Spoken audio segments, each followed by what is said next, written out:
ہم جانتے ہیں کہ دشمن اپنی کری ظالمانہ صفاقانہ حرکات سے کبھی باز نہیں آئے گا کہ شیطان کے چیلوں کا یہی کام ہے۔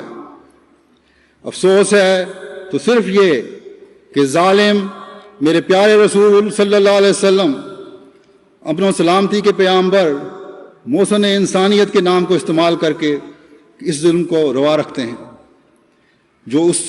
جو رسول کمزوروں، بیواؤں، یتیموں کا سہارا بن کر آیا تھا، یہ ظالم اس رسول صلی اللہ علیہ وسلم کے نام پر کمزوروں کے سہارے چھین رہے ہیں، بچوں اور سہاگنوں کو یتیم اور بیوہ کرنے کی ظالمانہ کوششیں کر رہے ہیں، اور پھر اپنے اس فعل پر خوشی سے مٹھائیاں تقسیم کرتے ہیں۔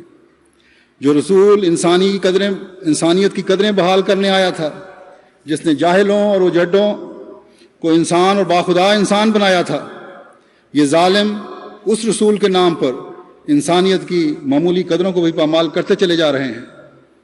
اے ظالموں، خدا کے لیے میرے پیارے رسول صلی اللہ علیہ وسلم کے نام پر کو بدنام نہ کرو۔ اگر تم اپنی ظالمانہ حرکات سے، اپنی بد فطرتی کی وجہ سے باز نہیں آ سکتے تو نہ آؤ۔ اگر تم اپنے ظلم و بربریت کی مثالیں قائم کرنے سے نہیں رک سکتے تو نہ رکو۔ اگر تم احمدیوں پر ظلم و تعدی کا بازار گرم کرنا چاہتے ہو تو بے شک کرو اور کرتے چلے جاؤ۔ اس بارے میں اگر تم کسی حکومت کی اشیر بات لینا چاہتے ہو اور اس وجہ سے یہ کام کر رہے ہو تو بے شک کرو، لیکن میرے پیارے رسول صلی اللہ علیہ وسلم کے نام پر یہ مذموم حرکات نہ کرو۔ تکبیر! حضرت خاتم الانبیاء، محسن انسانیت، رحمت للعالمین، غلام